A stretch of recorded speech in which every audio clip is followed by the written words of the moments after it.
बंद कमरे में दोनों बैठे हुए हैं, मोबाइल देख रहे हैं, आपको कोई चिंता नहीं, कहते वो तो खाला का लड़का है, मामू का लड़का है, चाचा का लड़का है। मेरे प्यारे साथियों, कान खोल करके सुन लो, जिस तरीके से अपनी जवान बेटियों को अपने गांव के बच्चों से बचाते हो, उसकी खाला के लड़के से भी बचाओ, उसके मामू के लड़के से भी बचाओ, उसके चाचा के लड़के से भी बचाओ, क्योंकि ये रिश्तेदार आपकी बेटी के लिए गैर महरम है। और गैर महरम से आपकी जवान बेटी को पर्दा करना है। आपके घर में अगर देवर और भाभी के बीच में पर्दा नहीं हो रहा है, तो देवर और भाभी के बीच में भी पर्दा होना चाहिए। अगर देवर जवान है, अगर देवर बड़ा है, भाभी से देवर से हंसी मजाक हो रहा है, बेहुदा और वल्गर बातें हो रही हैं, याद रखो मेरे भाइयों, देवर भाभी के बीच में ये इस तरीके की बातें हराम है, गलत है, नाजायज है। अगर जीजा साली के बीच में, अगर जीजा साली के बीच में बेतकल्लुफी हो रही है और जीजा अपनी साली को बाइक पर बिठा करके घुमा रहा है और अकेले ले जा करके तफरीह करा रहा है, ये भी गलत है। कान खोल करके सुन लो, ये भी गलत है। अल्लाह के नबी फरमाते हैं, इय्याकुम वद्दुखूल अलन निसा, गैर महरम औरतों के पास न जाया करो। सहाबा ने कहा, अल्लाह के नबी, क्या देवर अपनी भाभी के पास भी नहीं जा सकता? क्या जीजा अपनी साली के पास भी नहीं जा सकता? आपने फरमाया, अलहम वल मौत, देवर तो अपनी भाभी के लिए मौत है, जीजा तो अपनी साली के लिए मौत है। यानी ये वो रिश्ते हैं जिन रिश्तों को आदमी समझता है, बहुत हल्के में लेता है, मगर ये रिश्ते घर को बर्बाद कर देते हैं, ये रिश्ते रिश्तों को तार तार कर देते हैं। इसलिए देवर और भाभी के बीच में और जीजा और साली के बीच में भी एक पर्दा होना चाहिए, एक पाबंदी होनी चाहिए। मेरे भाइयों, हमें और आपको अपने घर की तरबियत इस तरीके से, बड़ा अहम टॉपिक और हम सबसे रिलेटेड, हमें और आपको एक बात की शिकायत है कि हमारी नौजवान नस्ल आज बर्बाद हो रही है, हमारे नौजवान लड़के खराब हो रहे हैं, हमारी नौजवान लड़कियां गलत रास्ते पर जा रही हैं। सवाल ये है कि इसका जिम्मेदार कौन है? ये नौजवान नस्ल क्यों बर्बाद हो रही है? भाई जाहिर है कि ये बच्चे हमारे ही समाज के बच्चे, उनका कोई बाप है, उन लड़कियों की कोई माँ है, उन बच्चों का कोई बड़ा भाई है, उनका कोई गार्जियन है, उनका कोई जिम्मेदार है। वो क्या कर रहा है? ये बहुत बड़ा सवाल है आज के इस दौर का, कि एक बाप ये तो शिकायत कर रहा है कि साहब मेरा बेटा बहुत नालायक है, शराब पी रहा है, जुआ खेल रहा है, ये कर रहा है, वो कर रहा है। एक बाप से ये पूछा जाए कि तुमने बाप का हक कितना निभाया? तुमको अल्लाह ने औलाद दिया है, तुमको मालूम है इस औलाद की कीमत क्या है? तुमको मालूम है इस औलाद, ये औलाद कितनी बड़ी नेमत है? जाओ उस इंसान से पूछो जिसकी उंगली मचलती है कि मेरा भी कोई बच्चा होता और उसकी उंगली पकड़ करके मैं बाजार में लेके जाता, मुझे भी कोई बाप कहने वाला, मुझे अब्बू कहने वाला, अब्बा कहने वाला, बाबा कहने वाला, पापा कहने वाला कोई बच्चा होता, कोई बच्ची होती। उस बाप से जाके पूछो ये औलाद की कितनी बड़ी नेमत है औलाद। उस औरत से जाके पूछो जिसकी शादी के 10-12 साल हो गए, उसकी सहेलियां छोटे छोटे बच्चों को गोद में लिए रहती हैं, उसके घर की और औरतें अपने बच्चों में घुली मिली रहती है, मसरूफ रहती है, बिजी रहती है, लेकिन उस औरत बेचारी की गोद खाली है। वो तलाश करती है, उसके पास कोई मसरूफियत नहीं है, उसके पास कोई काम नहीं है। वो सोचती है मेरा भी कोई बच्चा होता, वो शरारत करता, मुझे परेशान करता, उसके गीले बिस्तर को मैं रात में चेंज करती, उसका डायपर चेंज करती, उसके कपड़े चेंज करती। उस औरत का दिल तड़पता है मेरे भाई। उनसे पूछो कि औलाद कितनी बड़ी बड़ी है। इसीलिए अल्लाह ताला औलाद को अपनी बहुत बड़ी नेमत करार देता है। कुरान का 14वां पारा खोलो, अल्लाह फरमाता है अल्लाहुल्लज़ी खलक़कुम मिन अनफुसिकुम अज़वाजा। अल्लाह तबारक व तआला ने तुम्हारी जान से तुम्हारी बीवियों को पैदा किया, तुम्हारे लिए औरत को बनाया, तुम्हारी बीवी को बनाया, तुम्हारी पत्नी को बनाया। वजअल लकुम मिन अज़वाजिकुम बनीना व हफ़दा। और जब तुम्हारी शादी हुई और एक औरत तुम्हारी बीवी बन करके तुम्हारे घर में आई और तुम्हारे दरमियान मियां बीवी का ताल्लुक कायम हुआ, अल्लाह ताला ने तुम्हारी बीवियों से तुम्हें औलाद अता फरमाई। औलाद बड़ी हुई, बेटा बड़ा हुआ, फिर अल्लाह ने बेटे से तुमको पोता अता फरमाया।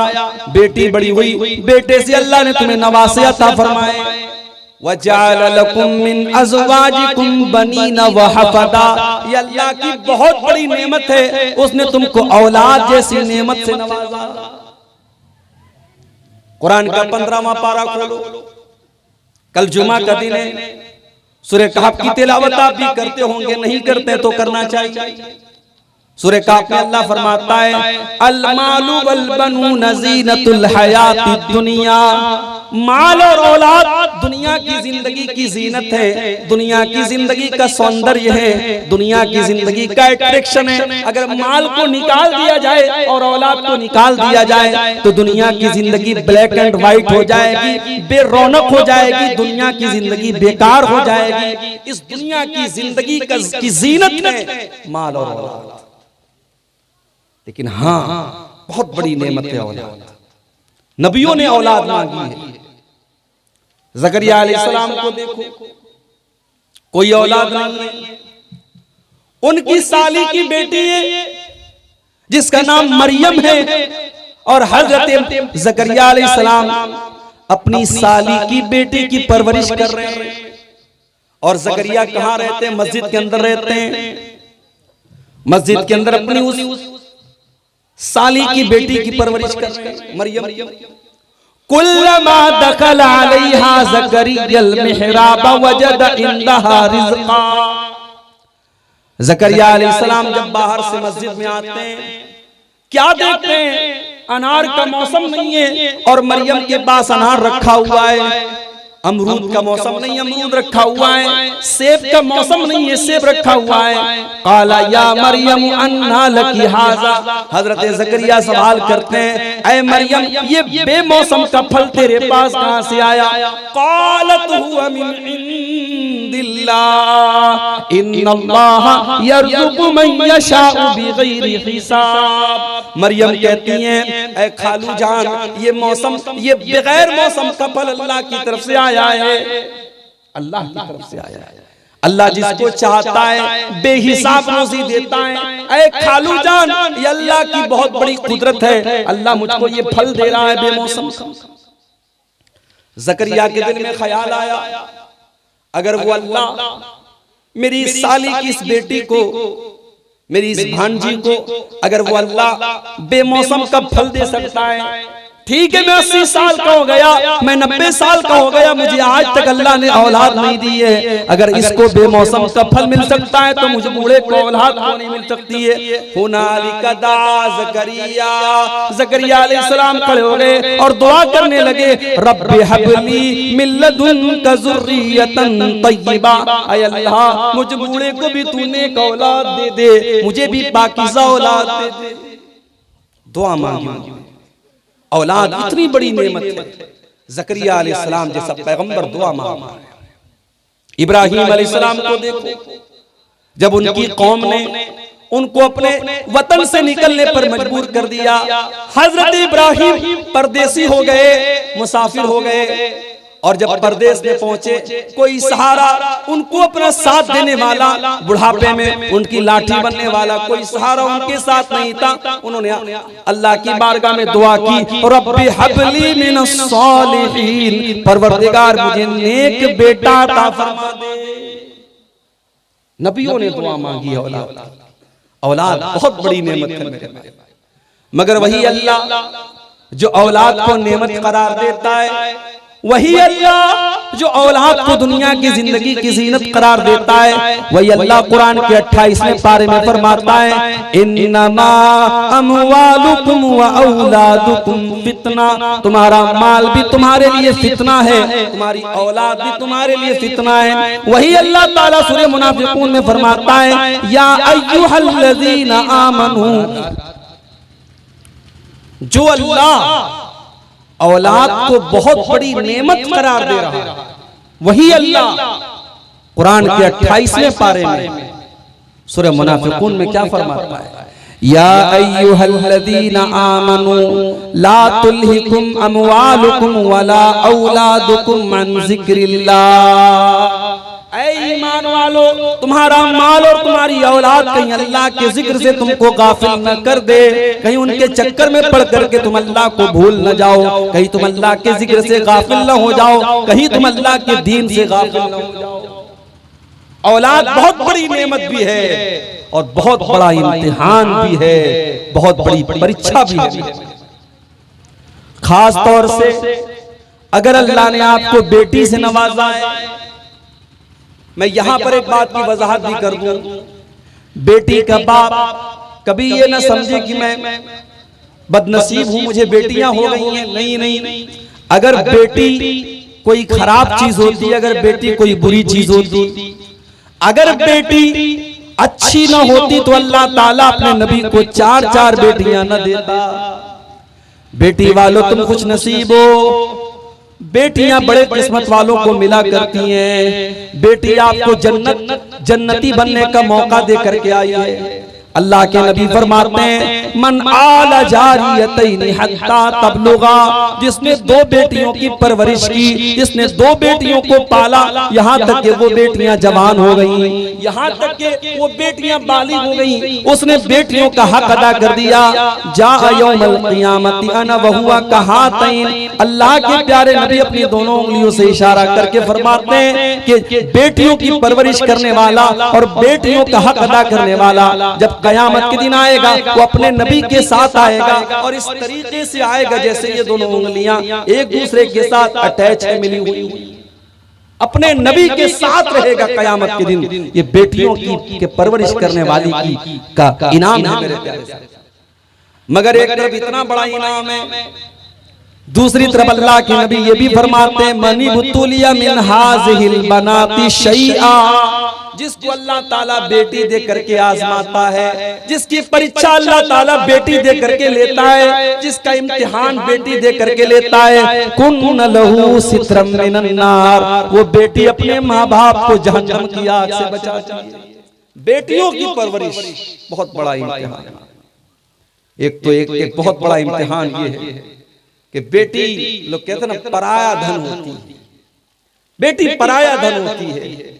जवानी तक मोहब्बतों के साथ माँ बाप उसे पालते हैं, पोसते हैं और फिर अल्लाह के नाम पर, अल्लाह के कलमे की बुनियाद पर, अल्लाह के कलाम की बुनियाद पर उसे अजनबी मर्द के हवाले कर देते हैं, निकाह के बंधन में बांध करके उसे एक मर्द के हवाले कर देते हैं। ये बहुत बड़ी आजमाइश होती है एक बाप के लिए, एक माँ के लिए। लोग तो समझते भाई बेटी की शादी है, माँ बाप बहुत खुश हैं, मगर वो दिल से रो रहे होते हैं। भाई एक भरोसा होता है, उस भरोसे पर वो अपनी बेटी को विदा करते हैं। उनको नहीं मालूम होता कि जिस बेटी को हमने फूल की तरह पाला है, नहीं मालूम उसके साथ ससुराल में क्या सलूक किया जाए।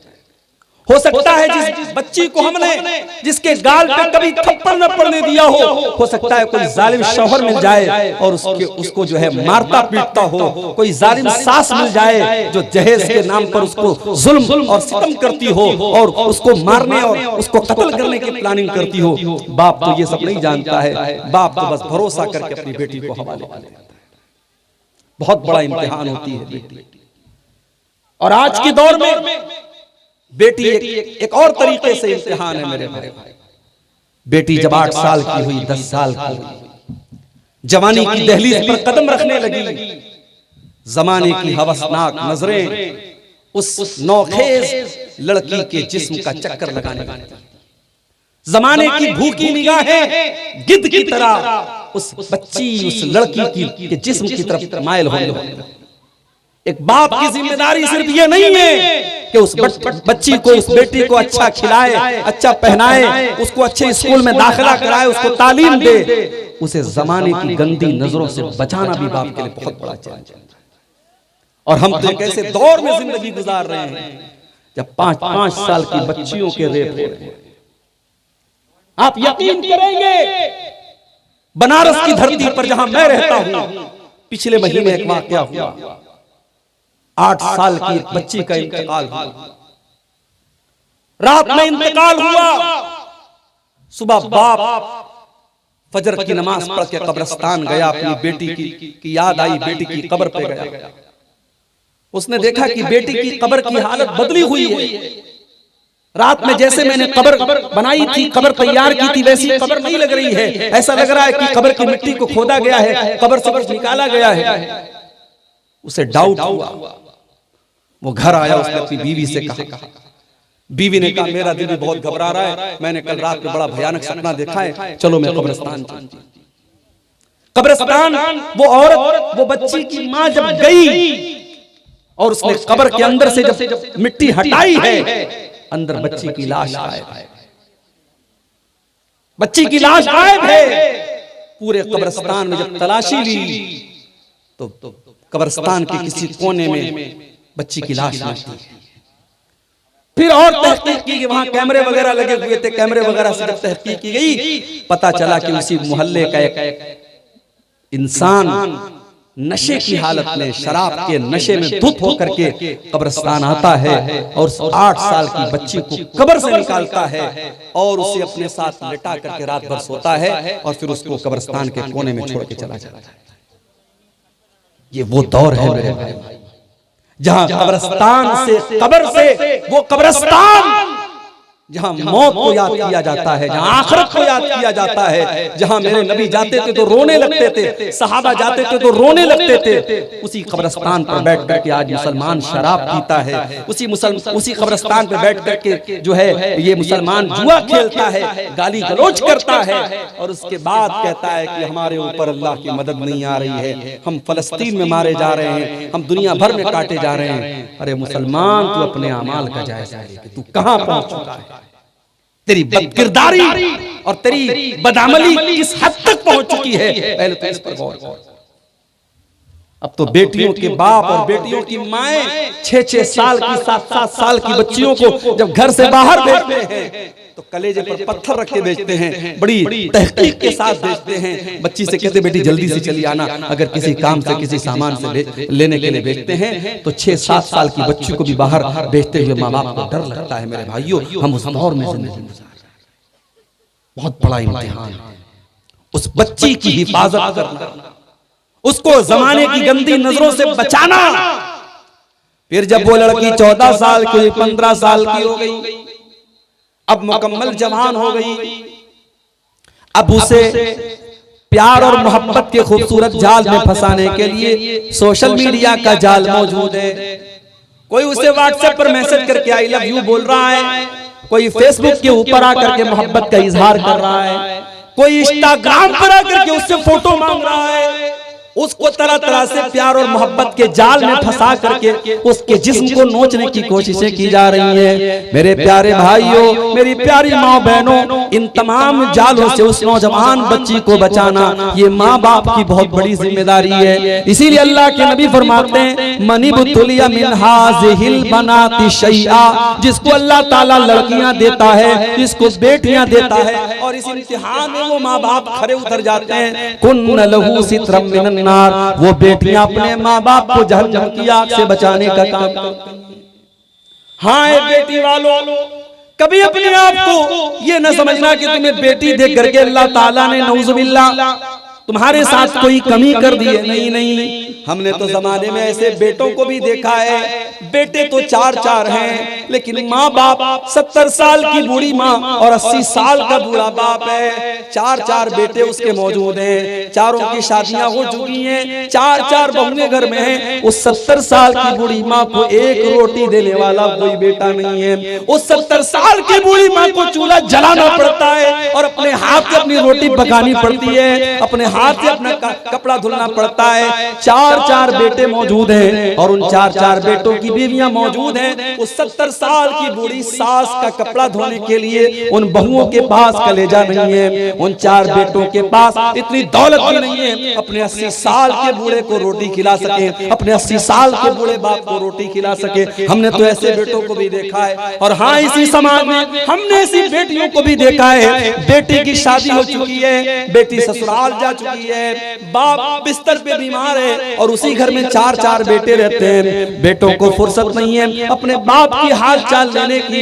बेटी ससुराल में माँ का फोन आता है, बेटी तेरे बाप की तबीयत बहुत खराब है, तेरा बाप बीमार है। बेटी अपने ससुराल के सारे काम छोड़ करके, अपनी सारी मसरूफियात छोड़ करके बेटी दौड़ी दौड़ी अपने मायके आती है। और जब तक अपने बाप का दीदार नहीं कर लेती और जब तक अपने बाप की हाल चाल नहीं ले लेती, तब तक उस बेटी के दिल को करार नहीं मिलता है। हमने तो ऐसी बेटियां भी देखी है मेरे भाई। बेटी को बोझ मत समझो मेरे भाई, बेटियां किस्मत वालों को मिलती है।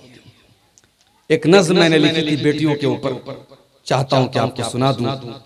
हमारे मुस्तफा कमाल साहब माशाअल्लाह आपके शेरशाबादी बरादरी के जो है बुलबुले शेरशाबादी इनको कहा जाता है, इनकी मौजूदगी में ये नज़्म मैं आपको चाहता हूं कि सुना दूं। ये बेटियों के ऊपर खास तौर से मैंने ये नज़्म लिखी थी।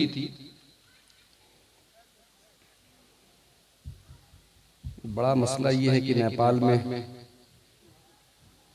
नेटवर्क वगैरह का भी मामला रहता है। चलिए मिनट तो चलेगा नहीं, 1 मिनट।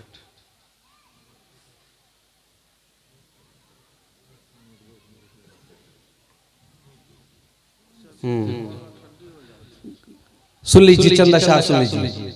घर के आंगन की शान होती है, बेटियां घर की जान होती हैं।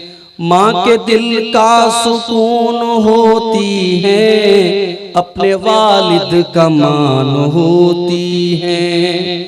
ये जो हंसती है फूल खिलते हैं, खुशबुओं की दुकान होती है। बन के रहमत ये घर में आती है, बरकतों का निशान होती है। जो अमानत समझ के पालेगा, उसकी खातिर अमान होती है। परवरिश इनकी है बहुत मुश्किल, सच में एक इम्तिहान होती है। इनकी तालीम एक फरीज़ा है, खुद ही एक खानदान होती है।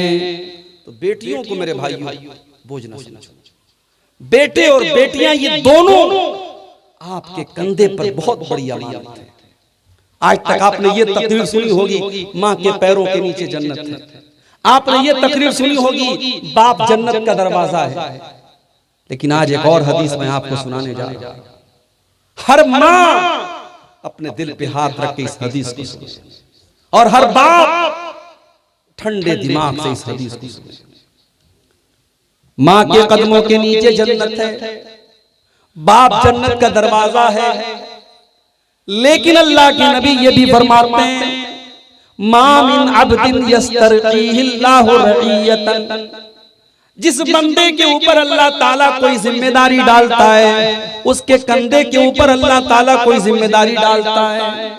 मा मिन अब्दिन यस्तरकीहिल्लाहु रईयतन, जिस बंदे के ऊपर अल्लाह ताला कोई जिम्मेदारी डालता है, सुम्मा यमूतु यौम यमूतु व हुवा काशुन लिरईयतिही इल्ला हर्रमल्लाहु अलैहिल जन्ना। फिर वो इंसान अगर इस हालत में मर जाता है कि वो अपनी जिम्मेदारी को सही तरीके से नहीं निभा रहा था, एक बाप अपने बाप होने का फर्ज नहीं निभा रहा था, एक माँ अपनी माँ होने का फर्ज नहीं निभा रही थी, एक बाप ने अपने बच्चों का हक अदा न किया, एक माँ ने अपने बच्चों का हक अदा न किया। अल्लाह के नबी फरमाते हैं, सुम्मा यमूतु यौम यमूतु, अगर उसी हालत में इंसान मर गया, उसने अपने कंधे पर जो जिम्मेदारी अल्लाह ने डाली थी, अगर उस जिम्मेदारी को उसने सही तरीके से नहीं अदा किया, इल्ला हर्रमल्लाहु अलैहिल जन्ना, ऐसे इंसान के ऊपर जन्नत हराम हो जाती है। मेरे प्यारे साथियों, बाप बनना बहुत नसीब की बात है, लेकिन बाप का हक अदा करना ये असल कमाल है। अगर आपने बाप का हक अदा न किया, ओ मेरी प्यारी माँ बहनों, आपने अगर अपनी बेटियों की माँ होने का हक अदा न किया, अगर आपने माँ का फर्ज न निभाया, अल्लाह के नबी की हदीस आपको वार्निंग दे रही है, इल्ला हर्रमल्लाहु अलैहिल जन्ना, उस बाप के लिए जन्नत हराम हो जाएगी, उस माँ के लिए जन्नत हराम हो जाएगी। माँ बाप की बहुत बड़ी जिम्मेदारी है। अब क्या जिम्मेदारी है, आइए इस पर हम थोड़ी सी रोशनी डालें। सर्दी का मौसम है, रात के 1:30 बज रहे हैं, बहुत देर तक आपको परेशान करना भी मुनासिब नहीं है। मैं कुछ बड़ी बुनियादी चीजें आपके सामने रखूंगा जिस पर हम सबको आज बड़े ठंडे दिमाग से गौर करें। मेरी प्यारी माँ बहनों, मेरे भाई, माँ बाप की सबसे पहली जिम्मेदारी ये है, अगर आप चाहते हैं कि आपका बेटा नेक हो जाए, आपकी बेटी नेक हो जाए, सबसे पहले आपकी जिम्मेदारी है कि आप अपने आप को नेक बनाइए। पहले अपनी इस्लाह कीजिए। जो माँ खुद पर्दा न करेगी वो बेटी को पर्दा वाला कैसे बनाएगी? जिस माँ का दुपट्टा कभी उसके सर के ऊपर न रहता हो, उसकी बेटी दुपट्टा सर पे रखने वाली कैसे बनेगी? जो माँ दिन भर मोबाइल पे बैठ करके गाना सुनती हो, उसकी बच्ची मोबाइल के ऊपर कुरान की तिलावत कैसे सुनेगी और नाते और नज़्म और तकरीरें कैसे सुनेगी? मेरी प्यारी माँ बहनों, आप अपनी बच्चियों की आइडियल बनो। मेरे भाई, आप अपने बच्चों के आइडियल बनो। बच्चे सबसे पहले अपने माँ बाप से सीखते हैं। कभी आप गौर कीजिए, बाप अगर कुर्सी पर ऐसे बैठ के सिगरेट पीता है ना, तो बच्चा अकेले में बाप की नकल करता और वैसे ही बैठ के सिगरेट पीता है। आप अगर बच्चों से सिगरेट मंगा रहे हैं, गुटखा मंगा रहे हैं, तंबाकू मंगा रहे हैं, और फिर आप ये सोचते हैं हमारा बच्चा बड़ा हो जाए तो इन तमाम चीजों को हाथ ना लगाए, तो माफ कीजिए, ऐसा पॉसिबल नहीं। माँ बाप जब तक नेक नहीं बनेंगे, बच्चों के नेक बनने की तवक्को छोड़ दीजिए। पहले आपको नेक बनना पड़ेगा, पहले माँ को नेक बनना पड़ेगा, पहले बाप को नेक बनना पड़ेगा। हमें अपनी औलाद की बड़ी चिंता है। हमारे इंडिया में LIC चलती है। बच्चा पैदा हुआ, मुझे बेटी हुई अभी जनवरी में, मुझे तीसरी बेटी पैदा हुई। जैसे ही बेटी पैदा हुई, हमारे मदरसे में एक आते हैं LIC वाले, वो आए, मौलाना साहब आपको तीसरी बेटी हुई है, पता लगा है, जल्दी से बेटी के नाम का एक पॉलिसी ले लीजिए, बेटी 20 साल की हो जाएगी, इतना पैसा मिलेगा। बच्चे पैदा होते हैं, माँ बाप उनकी फ्यूचर की, उनके भविष्य की चिंता करने लगते हैं। मेरे प्यारे साथियों, अपनी औलाद के भविष्य की अगर चिंता है, अपनी औलाद के मुस्तकबिल की अगर फिक्र है, तो सबसे पहले हम और आप अपनी फिक्र करें, अपनी इस्लाह करें। आइए मैं आपको कुरान से एक एग्जाम्पल देता हूँ। कुरान का 16वां पारा खोलिए। हजरत मूसा अलैहिस्सलाम का वाक़या अल्लाह ताला बयान कर रहा है। हजरत मूसा और हजरत खजीर एक बस्ती के पास से गुजर रहे हैं, एक गांव के पास से गुजर रहे हैं। दोनों को भूख लगी है। दोनों ने गांव वालों से खाना मांगा, लेकिन गांव वाले बड़े कंजूस थे, बड़े बखील थे, उन्होंने खाना नहीं खिलाया। आज भी जिस बस्ती में उलमा की कदर न की जाए, जिस बस्ती में दीन के तलबा की कदर न की जाए, उस बस्ती से बड़ा बखील, उससे बड़े कंजूस कहीं लोग नहीं होते। बहुत सारी बस्तियां ऐसी होती हैं वहां उलमा नहीं जाना चाहते क्योंकि वहां बड़े बखील लोग होते हैं। आज हमारे पास बंबई से फोन आता है, मौलाना साहब जरा इस पर भी थोड़ा तकरीरों में रोशनी डालिए। आज लोग कहते हैं जलसे नहीं होने चाहिए। ठीक है, अगर जलसों में कोई चीज गलत हो रही है, उसकी इस्लाह होनी चाहिए। इसी सीमांचल के जलसों में मैंने सैकड़ों मरतबा तकरीर में कहा है, जो चीजें गलत है उस पर आप रोक लगाइए। औरतें अगर बेपर्दा आ रही हैं, गलत है, उस पर रोक लगाइए। सड़क पर आप औरतों की दुकान लगवा रहे हैं, गलत है, उस पर आप पाबंदी लगवाइए। नेपाल के इलाकों में जलसों में भी मैंने कहा, सीमांचल के जलसों में भी मैंने कहा, लेकिन जलसे बंद कर दिए जाए नहीं। मेरे भाई, ये दीन की बुनियाद और दीन की बातें आपके दिलों तक पहुंचाने का जरिया है ये जलसे। कम से कम इतने सर्दी के मौसम में रात को 2 बजे सारी दुनिया बैठ करके अपने बिस्तर पे रजाई ओढ़ के आराम कर रही है। अगर इस पिंडाल के नीचे आप बैठे हैं, हमारी माएं बहनें बैठी हैं, ये बहुत बड़ी दलील है इस बात की कि आपके दिल में ईमान की मोहब्बत है, इस्लाम की मोहब्बत है, अल्लाह और उसके रसूल की मोहब्बत है। ये जलसे, ये दीनी प्रोग्राम उसी मोहब्बत की ज्योति को जलाने के लिए, उस मोहब्बत की ज्योति को रोशन करने के लिए कायम किए जाते हैं। और अगर इन जलसों पर पैसा खर्च होता है, तो अगर आपको दर्द हो रहा है और पेट में दर्द हो रहा है, तो आपके इसी समाज में शादियों में लाखों करोड़ों रुपए खर्च हो रहे हैं, वहां क्यों नहीं एतराज होता है? शादियों में आज जिस कौम के बच्चे आज भूखमरी से मर रहे हैं, जिस कौम की गरीब बेटियां आज शादी अपने बाप की गरीबी की वजह से शादी नहीं हो पा रही है और जिस कौम की माशी हालत निहायत खराब है, उस कौम के अंदर आज शादियों पे लाखों रुपए खर्च होते हैं और लाखों रुपए का खाना नाली में बहा दिया जाता है। उन फजूल खर्चियों पर आप रोक लगाइए। जलसों को निशाना बनाने वाले दरअसल ये चाहते हैं कि जलसे बंद हो जाएं, फिर हराम को हराम कहने वाले भी खत्म हो जाएं, जायज को जायज कहने वाले और नाजायज को नाजायज कहने वाले भी खत्म हो जाएं। मेरे भाइयों, ये दीन की हिफाजत की तदबीरें हैं और ये आपको दीन से जोड़े रखने के तरीके हैं। लिहाजा इन जलसों पर आप बहुत ज्यादा मशक़ सितम इनको न बनाइए। तो हजरत मूसा और हजरत खजिर को गांव वाले बड़े कंजूस थे, उन्होंने खाना नहीं खिलाया। अब कुरान कहता है हजरत मूसा और हजरत खजिर दोनों ने देखा कि एक मकान की दीवार गिर रही है। हजरत खजिर उठे, उन्होंने दीवार को सीधा कर दिया। हजरत मूसा ने बड़े गुस्से में कहा, लौ शीता लतखस्ता अलैहि अजरा। ऐ हजरत खजिर, आपने दीवार को क्यों सीधा कर दिया? कंजूस लोग, मक्खी चूस लोग हैं, इन्होंने हमको खाना तक न खिलाया और आपने उनकी दीवार को फ्री में ठीक कर दिया। आपको इसका पैसा ले लेना चाहिए था, इसकी उजरत ले लेनी चाहिए था। हजरत खजिर ने जवाब दिया, व अम्मल जिदारु फकाना लिगुलामैनि यतीमैनि फिल मदीनति व काना तहतहु कंजुल लहुमा। ऐ मूसा, वो दीवार दो यतीम बच्चों के मकान की दीवार थी। उस मकान के अंदर दो यतीम बच्चे रहा करते थे और उस दीवार के नीचे उनके बाप ने खजाना छुपाया था। बाप ने मरने के पहले उस दीवार के नीचे खजाना छुपाया था। अगर दीवार गिर जाती, खजाना सामने आ जाता और गांव के लोग खजाने को लूट के लेके चले जाते। ऐ मूसा, अल्लाह ने मुझे हुक्म दिया कि मैं दीवार को सीधा कर दूं ताकि कल जब बच्चे जवान हो जाएं तो अपने बाप का खजाना वो हासिल कर ले, बच्चों के बाप का खजाना बर्बाद न हो जाए, इसलिए अल्लाह ने मुझे हुक्म दिया। और ऐ मूसा, ऐसा क्यों किया गया? फरमाया, व काना अबूहुमा सालिहा, उन दोनों बच्चों का बाप नेक था। इस आयत की तफसीर में अल्लामा इब्न कसीर लिखते हैं कि देखो, बाप नेक था तो बाप की नेकी की वजह से अल्लाह ताला ने बच्चों के खजाने को बचा लिया।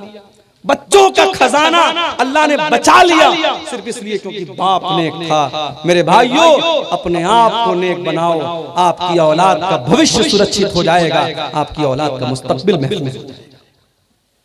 हजरत अब्दुल्लाह बिन मसूद रज़ी अल्लाह ताला अन्हु रात में तहज्जुद की नमाज पढ़ रहे थे और इस आयत पर पहुंचे तो रोने लगे, आंखों से आंसू आ गए। उनका मासूम बच्चा सो रहा था। जब सलाम फेरा उन्होंने तो अपने बच्चे की तरफ देख करके कहा, मिन अजलिका या बुनैया, ऐ मेरे बच्चे, तेरा बाप रात में तहज्जुद पढ़ रहा है तो तेरी बेहतरी के लिए पढ़ रहा है कि कल अल्लाह ताला तेरा मामला बेहतर कर दे, तुझे कोई नुकसान न पहुंचे, तुझे कोई बिगाड़ न पहुंचे, तेरी हिफाजत के लिए तेरा बाप रातों में तहज्जुद पढ़ता है। मेरे भाइयों, सबसे पहले हमें और आपको अपने आप को नेक बनाना पड़ेगा। इसीलिए अल्लाह कुरान में जब हमें ये हुक्म देता है कि अपनी औलाद को नमाज का हुक्म दो, तो अल्लाह क्या फरमाता है, वअमुर अहलका बिस्सलाति वस्तबिर अलैहा, अपने बच्चों को नमाज का हुक्म दो और खुद भी नमाज की पाबंदी करो। जब तक आप खुद भी नमाज की पाबंदी न करेंगे, आप अपने बच्चों को नमाज का पाबंद नहीं बना सकते। मेरी प्यारी माओ बहनों, जब आप अपने घर में नमाज पढ़ने के लिए खड़ी होया करो तो अपनी जवान बच्चियों से भी कहा करो तुम भी नमाज पढ़ा करो। अपनी 7 साल की 8 साल की बच्ची को भी नमाज के लिए खड़ा किया करो। मेरे भाइयों, जब आप मस्जिद में जाया करो, अपने 8 साल के बच्चे की उंगली पकड़ के भी लेके जाया करो। अल्लाह के नबी फरमाते हैं, मरू औलादकुम बिस्सलाति वहुम अबनाउ सबई सिनीन, जब तुम्हारे बच्चे 7 साल के हो जाएं तो उनको नमाज का हुक्म दो, और जब तुम्हारे बच्चे 10 साल के हो जाएं और नमाज न पढ़े तो उनकी पिटाई करो। औलाद की तरबियत। आज हमारे यहाँ बाप मरने लगता है तो वसीयत करता है। क्या वसीयत करता है? बेटा, मैंने ये जमीन छोड़ी, ये जायदाद छोड़ी, ये प्रॉपर्टी छोड़ी, इसका ऐसे बंटवारा कर लेना, इसका ऐसे बंटवारा कर लेना। आओ तुम्हें हजारों साल पहले एक ऐसे बाप के पास लेके चल रहा हूं जिस बाप के 12-12 बेटे थे और बाप का आखिरी टाइम था और 12 बेटे अपने बाप की चारपाई के आसपास खड़े हुए थे। बाप का इंतकाल होने वाला है, बाप मरने वाला है, बाप की मौत का टाइम है और 12 बच्चे अपने बाप की चारपाई के पास खड़े हैं। और कुरान करीम में अल्लाह बयान करता है, अम कुंतुम शुहदा इज़ हज़र याकूबल मौत इज़ क़ाला लिबनीहि मा ताबुदून मिन बादी क़ालू नाबुदु इलाहका व इलाह आबाइका इब्राहीम व इस्माईल व इसहाक इलाहन वाहिदा। अल्लाह कहता है मेरे बंदो देखो, याकूब अलैहिस्सलाम का आखिरी टाइम है, उनकी मौत का टाइम है। अपने बच्चों से वो सवाल करते हैं, ऐ मेरे बच्चों तुम मेरे बाद किसकी इबादत करोगे, मेरे बाद किसकी पूजा करोगे, किसकी उपासना करोगे, किसके आगे अपना सर झुकाओगे? तो 12 के 12 बच्चे कहते कि अब्बा जान हम एक अल्लाह की इबादत करेंगे। अरे अब्बा जान आप टेंशन न लें, आप फिक्र न करें, आप चिंता न करें, हम उसी एक अल्लाह की इबादत करेंगे जिस एक अल्लाह की इबादत आप किया करते थे और हमारे बाप दादा किया करते थे। मेरे प्यारे भाइयों, आज भारत की सरजमीन पर भी और नेपाल की सरजमीन पर आप नजर उठा के देख लो, कितने बाप हैं जिनकी बच्चियां जवान जवान बेटियां कॉलेजों में पढ़ रही हैं, यूनिवर्सिटियों में पढ़ रही हैं और गैर मुस्लिमों के साथ अपने बाप की नाक कटवा कर, अपने बाप की इज्जत को खतरे में डालकर वो गैर मुस्लिम के साथ प्यार और मोहब्बत के जाल में फंस करके भाग जाती हैं और फिर इस्लाम को छोड़ करके उसके मजहब में दाखिल हो जाती हैं। मेरे भाइयों, अपनी बेटियों के ईमान की फिक्र करो, अपने बच्चों के ईमान की फिक्र करो।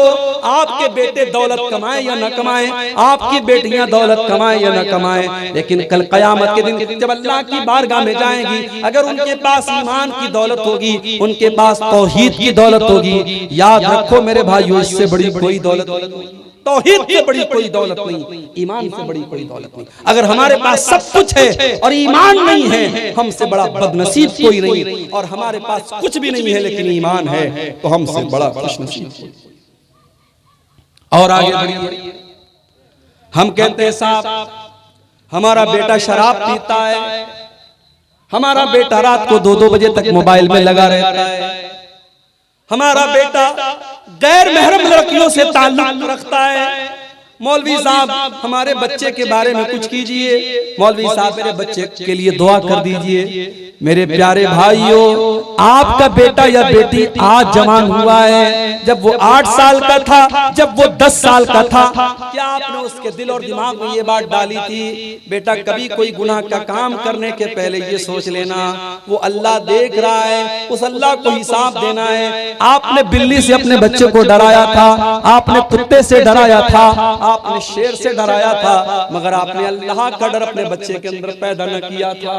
मेरे भाइयों, इसी काठमांडू के एयरपोर्ट पे चले जाओ, इसी नेपाल के विराटनगर के एयरपोर्ट पे चले जाओ, वहाँ बड़े बड़े कैमरे लगे हुए हैं, एयरपोर्ट के ऊपर कैमरा लगा हुआ है। वो कैमरे क्यों लगे हुए हैं? वो कैमरे इसीलिए तो लगे हुए हैं कि कैमरा लगाए, चोर चोरी करने के पहले सोचेगा नहीं नहीं कैमरा लगा हुआ है, मैं रिकॉर्डिंग में आ जाऊंगा, मैं पकड़ लिया जाऊंगा।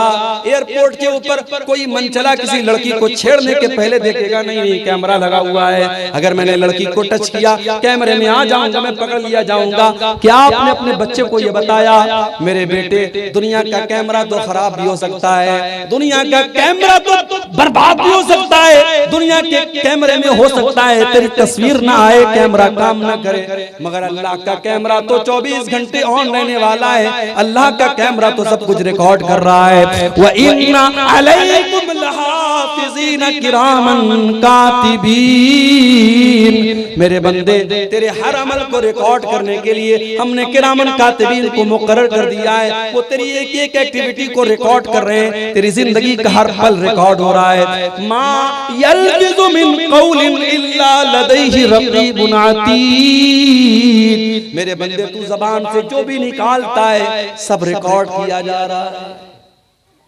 आजकल मैं कहीं जाता हूँ ना तो लोग कहते हैं मौलवी साहब थोड़ा सा एक सेल्फी ले लेते हैं, सेल्फी लेते हैं। अब माशाअल्लाह आजकल मोबाइल के कैमरे भी ऐसे ऐसे आ गए, बिल्कुल काला आदमी है और कैमरे से बिल्कुल गोरा लगा है, चेहरे के जितने दाग धब्बे सब खत्म, बदसूरत खूबसूरत लग रहा है। और मर्द को औरत बना दो, औरत को मर्द बना दो, बहुत सारे फिल्टर्स आते हैं, बहुत सारे कैमरे के अंदर फीचर्स आ रहे हैं।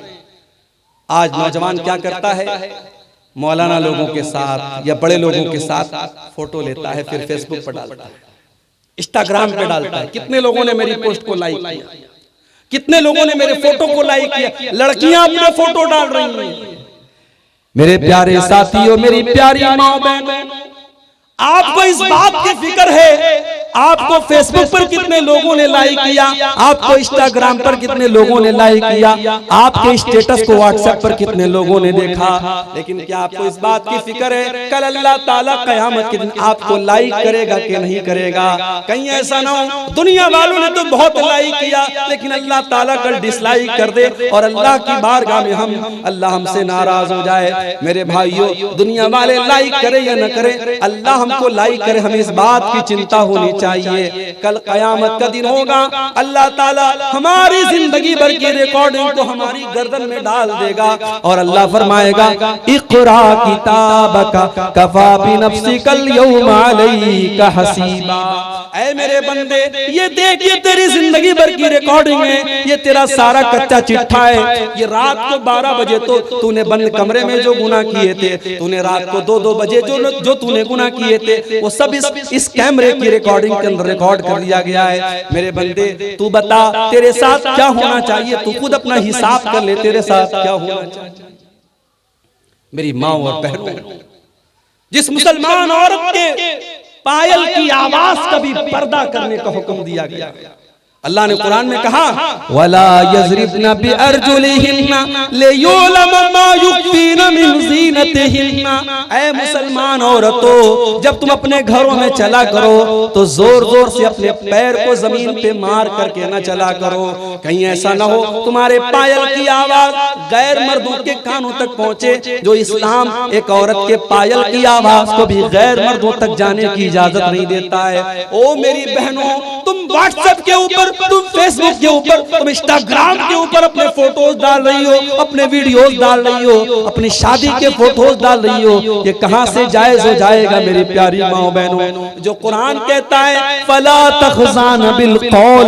ऐ मुसलमान औरतों, जब तुम किसी गैर मर्द से बात करो तो अपनी आवाज को पस्त कर लो। कहीं ऐसा ना हो कि किसी के दिल में तुम्हारे खिलाफ कोई खिचड़ी पकने लगे, कोई गलत इरादा उसके दिल में पैदा होने लगे। जो इस्लाम एक गैर महरम मर्द के सामने मुसलमान औरत को कड़ी आवाज में और सख्त आवाज में बात करने का हुक्म देता है, वो इस्लाम एक औरत को इस बात की इजाजत कैसे दे सकता है कि वो अपने वीडियो सोशल मीडिया पर डाले, अपने वीडियो फेसबुक पर डाले? मेरे भाइयों और मेरी बहनों, आप सबसे गुजारिश करता हूँ सोशल मीडिया का इस्तेमाल बहुत एहतियात के साथ करो। अपने फोटोज मत डालो मेरी बहनों, अपने वीडियोस मत डालो। और मेरे भाइयों, एक बात और कान खोल करके सुन लो, आजकल ये भी हो रहा है, फेसबुक के ऊपर किसी ने मैसेज किया लड़की को, अरे बहन आप तो माशाअल्लाह बहुत अच्छा लिखती हैं, बड़े अच्छे अच्छे पोस्ट आपके होते हैं, अच्छा आपका नाम क्या है, आपका गांव क्या है? अब एक चैटिंग शुरू होती है, फिर वो चैटिंग बढ़ते बढ़ते मोहब्बत के इकरार तक पहुंच जाती है। मेरी बहनों, कान खोल करके सुन लो, फेसबुक के ऊपर, व्हाट्सएप के ऊपर और सोशल मीडिया के ऊपर आई लव यू बोलने वाला और मोहब्बत का इजहार करने वाला आपके जिस्म तक पहुंचना चाहता है, बस वो सिर्फ उसकी निगाहें आपके शरीर की तरफ है, उसका निशाना आपका जिस्म है, वो अपने हवस की प्यास को बुझाना चाहता है। इस्लाम में प्यार का सिर्फ एक तस्वुर है। इस्लाम की नजर में प्यार वो होता है जो शादी के बाद होता है, जो मियाँ बीवी के बीच में होता है, जो जायज और हलाल रिश्ते के जरिए होता है। मेरी प्यारी बहनों, कभी किसी की नाजायज मोहब्बत न बनना। मेरे भाइयों, कभी सोशल मीडिया पर किसी की बहन बेटी को फंसाने की कोशिश न करना। अगर आज तुम किसी की बहन बेटी को फंसा रहे हो, कल तुम्हारी बहन के दरवाजे पर भी कोई दस्तक दे रहा होगा, कल तुम्हारी बेटी के दरवाजे पर भी कोई दस्तक दे रहा होगा। उस अंजाम के लिए भी तुम तैयार रहना। अगर आज किसी की बहन बेटी की इज्जत पर तुम हमला करने जा रहे हो, कल तुम्हारी बहन बेटी की इज्जत पर भी कोई हमला करने की तैयारी कर रहा होगा, ये सोच लेना। तुम वैलेंटाइंस डे पर अगर किसी की बेटी को और किसी की बहन को गुलाब का फूल दे करके मोहब्बत का इजहार कर रहे हो, तो जाकर के अपने घर में पता लगा लेना, तुम्हारी बहन को भी किसी ने गुलाब का फूल दिया होगा, तुम्हारी बेटी को भी किसी ने गुलाब का फूल दिया होगा। दुनिया का उसूल यही है मेरे भाई। जैसी करनी वैसी भरनी। अगर आज दूसरों की इज्जतों पर आप निशाना साध रहे हैं तो आपकी इज्जतें भी खतरे में है। मेरे भाइयों, सोशल मीडिया को नाजायज मोहब्बत का और नाजायज प्यार का जरिया मत बनाओ। सोशल मीडिया से बहुत अच्छे काम भी हो सकते हैं। वल्लाह मुझे बहुत खुशी होती है, मैं नेपाल में बहुत कम आ पाता हूँ, मेरे साथ अपनी मजबूरियां हैं, अपनी मसरूफियात हैं, मगर जब नेपाल के जलसों में जाता हूँ और लोग बड़ी मोहब्बत से मिलते हैं। कुछ लोग कहते हैं मौलाना आज तक आपको यूट्यूब पर सुनते थे, आज तक आपको सोशल मीडिया पर सुनते थे, आज पहली बार देख रहे हैं। लोग बड़ी खुशी से मिलते हैं तो दिल बड़ा खुश होता है। मैं कहता हूं, मैं बनारस का रहने वाला, आप 500-600 किलोमीटर दूर नेपाल की सरजमीन पर रहते हैं। मेरा और आपका क्या रिश्ता है? एक ही रिश्ता है, ला इलाहा इल्लल्लाह मुहम्मद रसूलुल्लाह का रिश्ता है, दीन का रिश्ता है, ईमान का रिश्ता है। और आज सोशल मीडिया के जरिए ये रिश्ता मजबूत हो रहा है। सोशल मीडिया के जरिए आप मुझे सुनते हैं, आप मेरी बातों को सुनते हैं। सोशल मीडिया का अच्छा इस्तेमाल भी किया जा सकता है। मेरे भाइयों, इसका गलत इस्तेमाल मत करो, गंदगी फैलाने का जरिया मत बनने दो। कान खोल करके सुन लो, अगर सोशल मीडिया का हम गलत इस्तेमाल करते हैं तो 3 चीजें हमारे हक में, हमारे खिलाफ गवाही देंगी क़यामत में। जब हम मोबाइल पर कोई चीज देखते हैं तो सबसे पहले हमारी आंख देखती है, उसके बाद हमारे कान से सुनते हैं हम, और उंगली से टच करते हैं। 3 चीजें जब भी हम मोबाइल इस्तेमाल करते हैं उसमें 3 चीजें इन्वॉल्व होती हैं। एक हमारी उंगली, एक हमारी आंखें और एक हमारे कान। और क़यामत के दिन यही तीनों हमारे खिलाफ गवाही देंगे।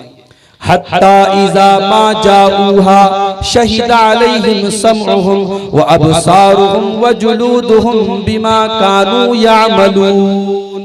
क़यामत के दिन तुम्हारे कान तुम्हारे खिलाफ गवाही देंगे, तुम्हारी आंखें तुम्हारे खिलाफ गवाही देंगी, तुम्हारे बदन की चमड़ी तुम्हारे खिलाफ गवाही देगी। वक़ालू लिजुलूदिहिम लिमा शहिदतुम अलैना क़ालू अंतक़नल्लाहुल्लज़ी अंतक़ कुल्ल शै। इंसान अपनी चमड़ी से बोलेगा कि तू कैसे बोल रही है, तू कैसे बात करे। इंसान की उंगली, इंसान के बदन की चमड़ी बोलेगी कि आज अल्लाह ने हमको बोलना सिखाया है। इस उंगली से क्या क्या टच कर रहे हो, क्या क्या मोबाइल पे खोल रहे हो। तुमने हिस्ट्री से सब डिलीट कर दिया, तुमने ब्राउजर से सब डिलीट कर दिया, तुमने सारे सबूत मिटा दिए, मगर उंगली बताएगी तुमने क्या क्या टच किया था। मेरे नौजवान साथियों, सोशल मीडिया का गलत इस्तेमाल मत करो। और मैं गार्जियन हजरात से कहना चाहूंगा, मैं माओ से कहना चाहूंगा, जवान बेटियों को अगर आपने मोबाइल दिया है तो नजर रखिए। ये रात को 2 बजे किससे बात हुई, ये रास्ते में चल रही है किससे मुस्कुरा के बात कर रही है, ये कॉलेज में जाती है, आपने 5000 का मोबाइल दिलाया और वो घर में 50,000 का आईफोन लेके आ रही है, किसने उसको 50,000 का मोबाइल दिया? आप रिचार्ज नहीं करवाते अपनी बेटी के मोबाइल में, आपने पैसा भी नहीं दिया, हर महीने उसके मोबाइल पर रिचार्ज हो रहा है। कौन रिचार्ज करवा रहा है? एक मुरब्बी की, एक गार्जियन की जिम्मेदारी है मेरे भाइयों, वो देखे उसका बेटा कहाँ जा रहा है, उसकी बेटी कहाँ जा रही है। अगर आपने ये फर्ज नहीं निभाया तो अल्लाह की आपकी पकड़ होगी मेरे प्यारे साथी। अपनी औलाद की अखलाकी तरबियत भी करो मेरे भाइयों। अपनी औलाद को तौर तरीका सिखाओ जो इस्लाम ने सिखाया है। हजरत लुकमान को देखो, अपने बच्चे से क्या कहते हैं, या बुनैया ला तमशी फिल अर्ज़ि मरहा। कहते हैं मेरे बच्चे तू जमीन में अकड़ करके न चलना, इन्नल्लाह ला युहिब्बु कुल्ल मुख्तालिन फखूर। है मेरे बच्चे, अल्लाह ताला अकड़ने वालों को, घमंड करने वालों को पसंद नहीं करता है। और कहते वला तुसइर खद्दक लिन्नास। है मेरे बच्चे, तू गाल फुला करके लोगों से न मिलाकर। और फरमाते वक्सिद फी मशीका, जब तू चला कर तो तेरी चाल में मियां न रवि होनी चाहिए, तू अकड़ करके न चला कर। वगुज़ुज़ मिन सौतिक, जब तू बात करे तो तेरी आवाज पस्त होनी चाहिए, तू चिल्ला चिल्ला के बात ना किया कर। अगर आप अपने बच्चों को ये तालीम देंगे, आपके घर में बच्चों की आवाज से पता चल जाएगा आपने बच्चों की तरबियत कैसे की है। जिस घर से बच्चों के चिल्लाने की आवाजें आए, जिस घर से औरतों के चिल्लाने की आवाजें आए, जिस घर से जवान लड़कियों के चिल्लाने की आवाजें आए, समझ जाओ उस घर में माँ बाप अपने बच्चों की तरबियत नहीं करते। मोहल्ले के और गांव के लड़के आपके घर में आते हैं, आप अपनी बेटी के अंदर चले जाओ, बेटी से कहते पर्दा कर, ये गांव का लड़का है, मोहल्ले का लड़का है, बहुत अच्छी बात। लड़की जवान हो गई, आपने मोहल्ले के लोगों से, गांव के लोगों से पर्दा कराया। आपकी लड़की की खाला का बेटा आया, आपकी लड़की के सामने जाके बैठा हुआ है और आगे बढ़ी। माँ बाप की जिम्मेदारी बता रहा हूं, बच्चे जवान हो जाएं, उनके बिस्तर अलग कर दो। अल्लाह के नबी फरमाते जब तुम्हारे बच्चे 10 साल के हो जाएं, बिस्तर अलग कर दो। अय अल्लाह के नबी, बात समझ में नहीं आ रही है। अभी तो मेरा बेटा 10 साल का हुआ है, अभी तो मेरी बेटी 10 साल की हुई है, 10 साल के बच्चे का बिस्तर अलग क्यों करवा रहे हैं अल्लाह के नबी?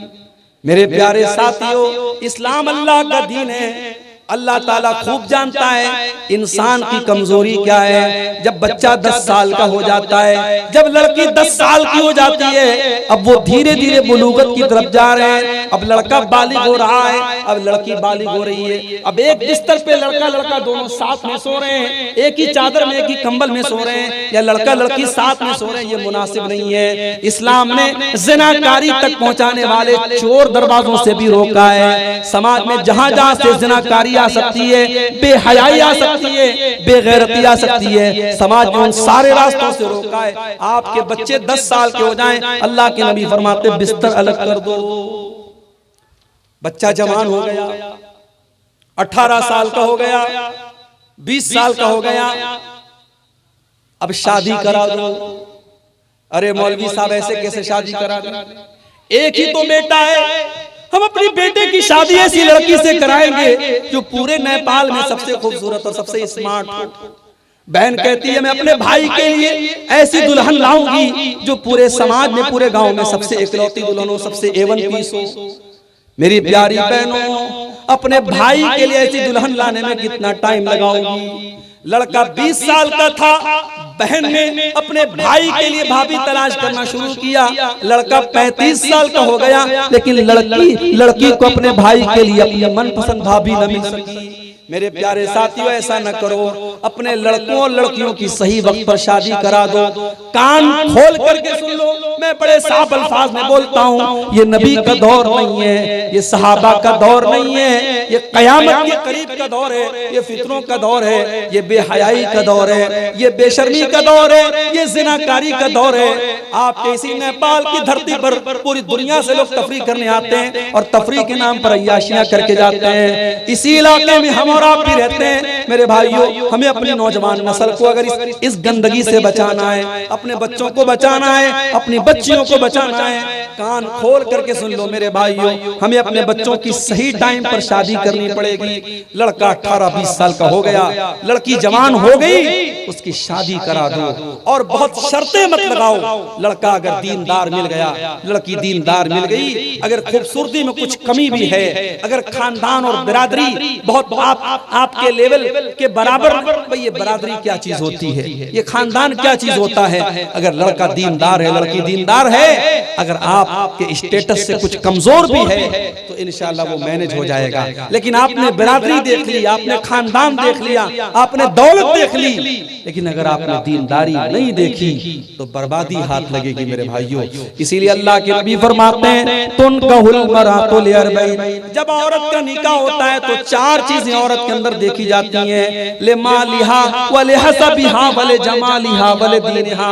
लड़की के अंदर माल देखा जाता है, खूबसूरती देखी जाती है, और इसी तरीके से खानदान देखा जाता है और दीनदारी देखी जाती है। अल्लाह के नबी फरमाते हैं फज़फर बिज़ातिद्दीन, दीनदार लड़की को तुम शादी करके घर में लेके आ जाओ, कामयाब हो जाओ। दीनदार लड़की अपने घर में लाओ, फिर देखो घर का क्या हाल होता है। आज सास बहू में, देवरानी जेठानी में, ननद और भाभी में ये जो झगड़े चल रहे हैं, ये घरों की बरकत क्यों खत्म हो गई? क्योंकि आप बिरादरी देखते हैं, आप खानदान देखते हैं, आप माल देखते हैं, दीनदारी कोई नहीं देखता। मेरे भाइयों, कितनी दीनदार लड़कियां हैं बेचारी, अच्छे रिश्ते उनको नहीं मिल रहे। क्यों?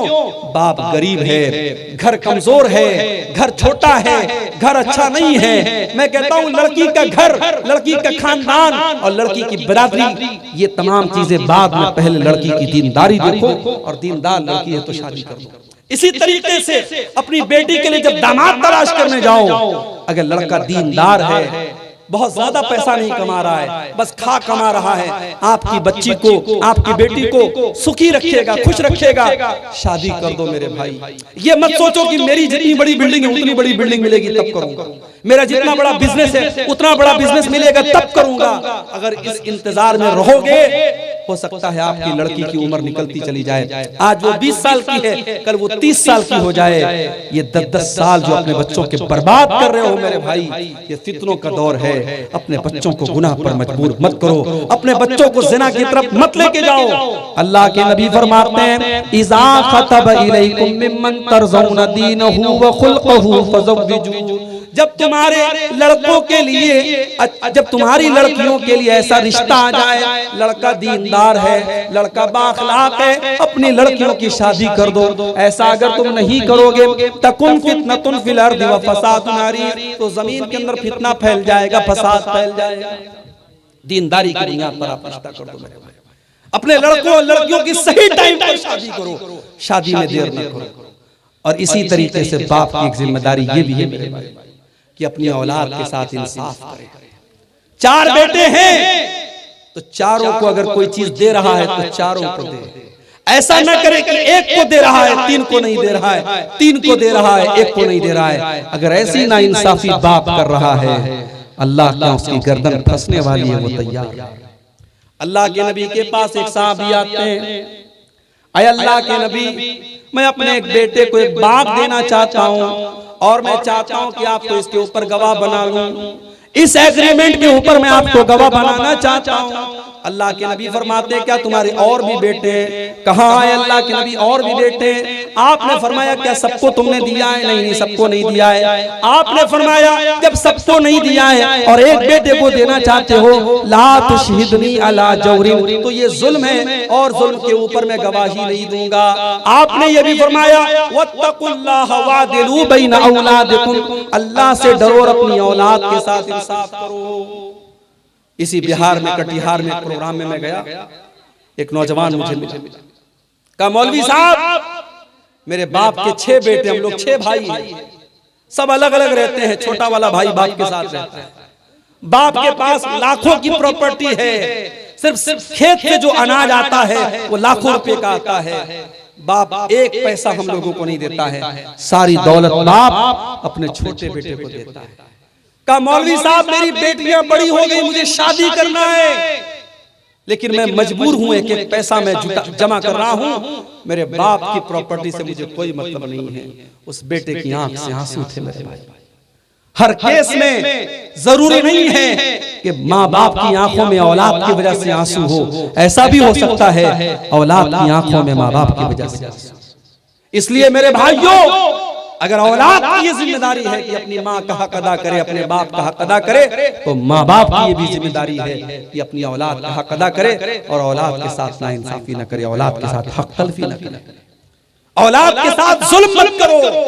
और अगर किसी ने अपनी औलाद को अपनी जमीन और जायदाद से महरूम कर दिया, वो कयामत के दिन हिसाब देने के लिए तैयार है। अल्लाह पूछेगा तुझे किसने राइट दिया, किसने अधिकार दिया, तूने अपनी औलाद को इस जमीन से, इस जायदाद से क्यों महरूम किया।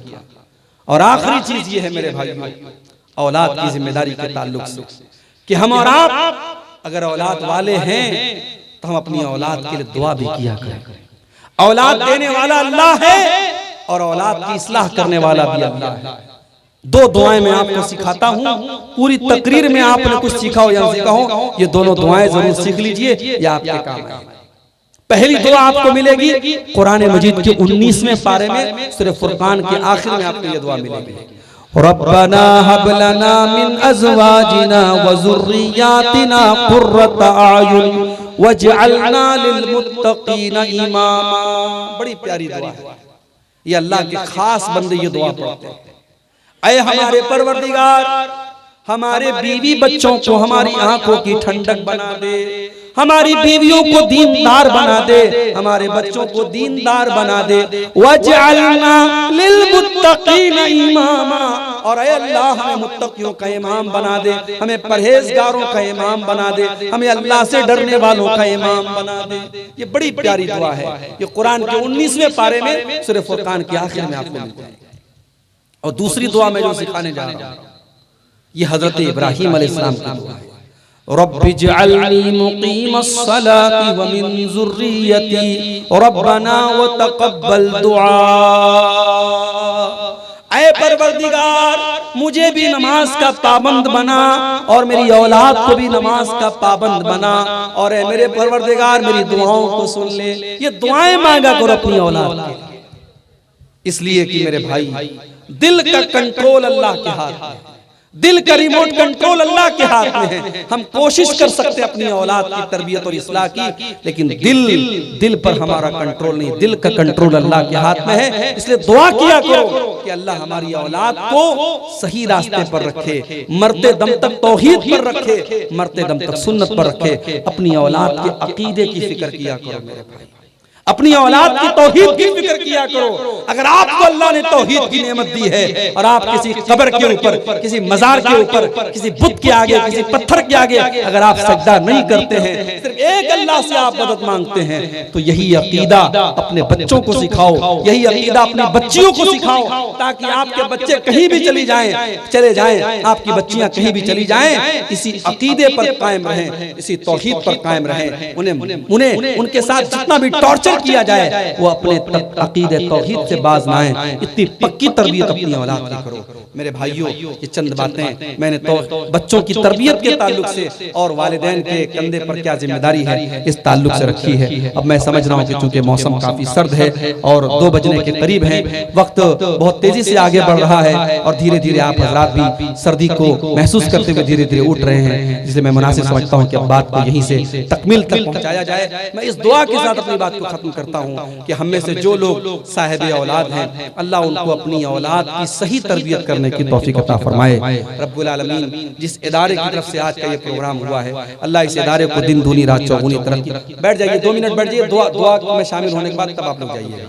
अल्लाह ताला इस इदारे को मजीद तरक्कियों से तरक्कियां अता फरमाए। जिन भाइयों ने इस इदारे में ताउन किया है, अल्लाह उनके ताउन को कबूल फरमाए। जो भाई अभी तक पीछे रह गए हैं और इस इदारे का ताउन उन्होंने नहीं किया है या कम किया है अपनी हैसियत के मुताबिक, उनसे भी गुजारिश करूंगा कि जाते जाते इस इदारे को अपना कीमती ताउन दे करके जाएं। अल्लाह आपके माल में, आपके अहल में बरकत अता फरमाए। अल्लाह हमारी औरतों को अपनी जिम्मेदारी, एक माँ को अपनी जिम्मेदारी, एक बेटी को अपनी जिम्मेदारी निभाने की तौफीक अता फरमाए। अल्लाह बेहयाई के फितने से हमारी माँ बहनों की हिफाजत फरमाए। रब्बुल आलमीन हमारे नौजवानों को अपनी जवानी की हिफाजत करने की तौफीक अता फरमाए।